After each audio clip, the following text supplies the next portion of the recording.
Once you are awake, it is almost impossible to fall back to sleep again.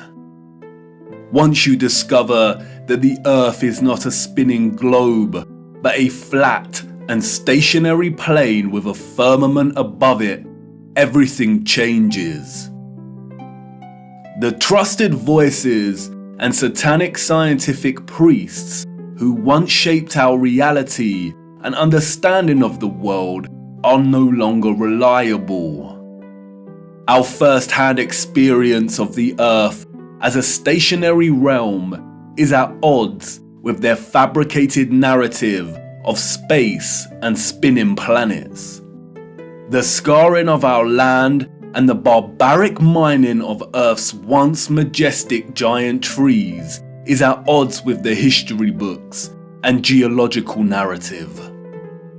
And the awake are left wondering, what on earth happened? If they've lied about the Earth, space, and the destruction of our flat realm, then how can we trust the official, mainstream historical narrative? The historical narrative, like the heliocentric model, does not make sense. It doesn't add up. And all it takes is a closer examination, and their lies, which have governed our understanding of history and the world since our birth, begin to fall apart. Let's stir the mind with a few contemplations. We are told that the first true power tool was invented in 1895, when a German company combined an electric motor with a manual drill. The drill weighed 16.5 pounds and required multiple operators. It wasn't until 1957 that a company called Bosch began designing power tools in bulk that were both economical and powerful. So then how did our historical ancestors, a more primitive, underdeveloped people, design and build some of the structures we encounter? What about all the gigantic monolithic stones we encounter that have been cut with such precision? Ask yourself, could you repeat this today with the arsenal of equipment we have at our disposal? And what about the magnificent ancient stepwells of the East? Stepwells, we are told, were multi-storied wells built by our primitive ancestors as ways to preserve the water supply during droughts. But look at the intricacy and complexity of these structures. Look at the glory and the finesse. Look at the geometric precision.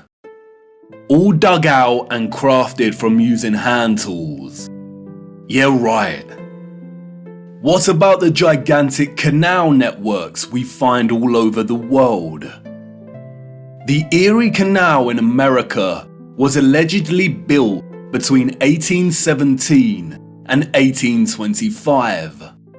There were no civil engineers in America at this time.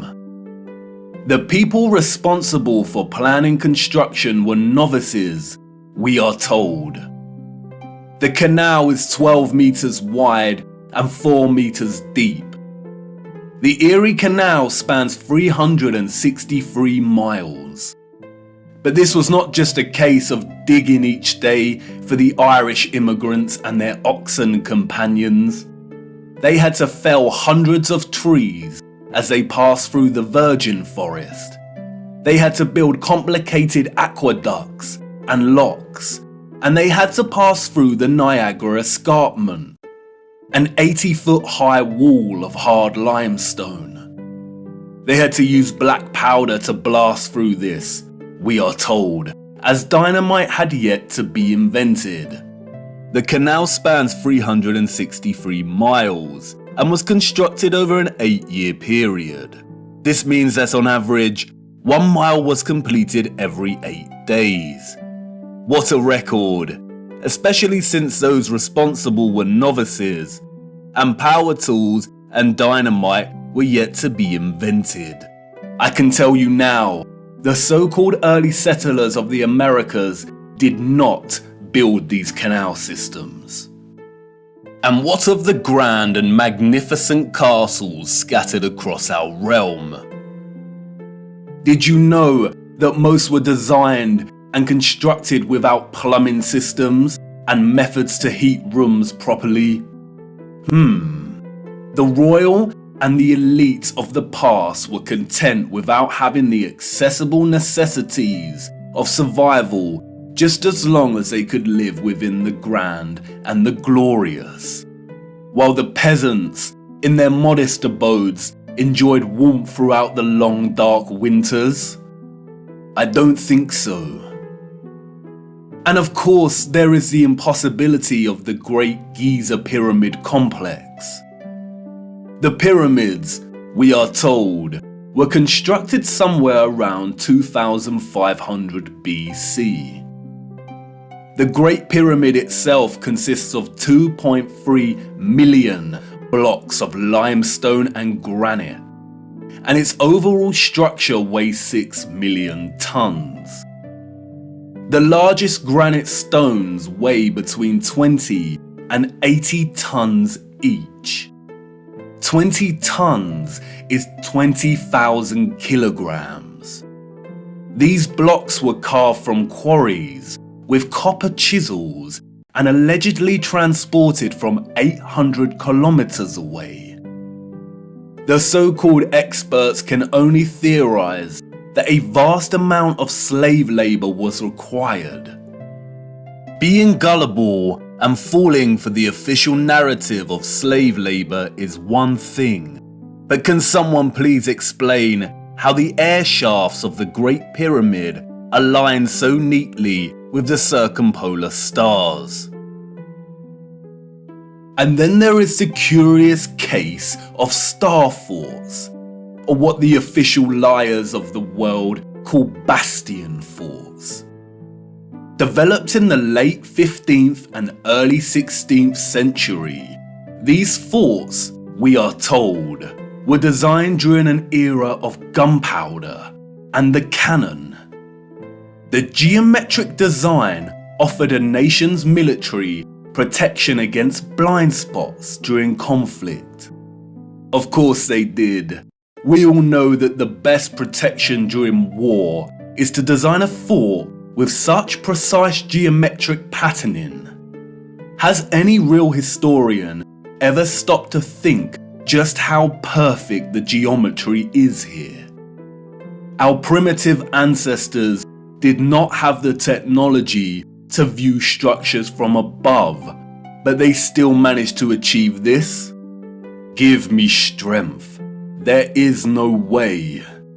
We could not produce such perfect geometry on this scale today. We've been fooled once again. We have been indoctrinated with a false historical narrative and timeline. And, like the silly heliocentric model, all it takes is a closer look at this narrative and things soon start to fall apart, and the lies become so blatantly evident. Because of their satanic lies, piecing together an accurate, honest historical timeline has become an impossible Rubik's Cube. The official narrative, a Pandora's box, only offering us tiny clues, half-truths, and deceptions. The stitchings of our true historical timeline have been loosened. The contents erased and muddled before we were even born into this world. And herein lies the problem. How to know where you are going if you don't know where you are in the first place? But you see, awakening is truly a gift. Once awake, we learn that we've always had the answers right in front of us. We've always had more than we know. But we had to regain our sight first before things started falling into place. Before things started to make a little more sense. And here we are again, viewer, at the precipice of another great journey. What if I told you that before us there existed a civilization that was responsible for the most advanced technology ever developed, and that it was their understanding of the workings of our flat realm that was key to their innovation? And what if I told you that it is highly likely that our true history as a people only begun just over 200 years ago? Would you think of me as mad once again? Do I sound as preposterous as when I first told you that the earth is flat? Perhaps, and that's why I need to show you. What I hope to show you is one of the greatest cover-ups of all time. It is on par with the heliocentric lie in its enormity and the impact it has upon humanity. And, as I will try to show you, it is inextricable from the true nature of our flat realm Earth, and you cannot understand one without understanding the other. We cannot waste time, for we must journey in search of lost time.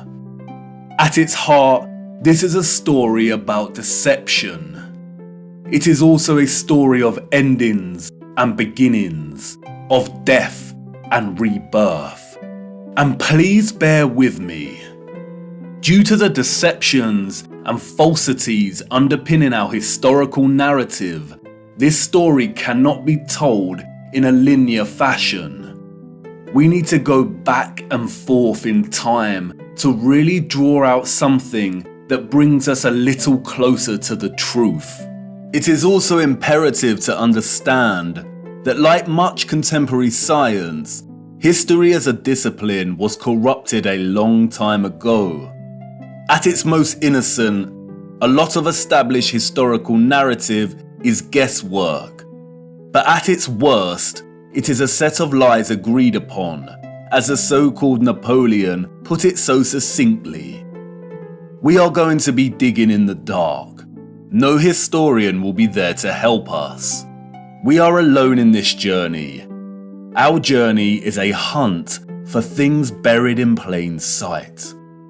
And things may become a little uncomfortable at times, but it is necessary. We have been living a comfortable lie for far too long now.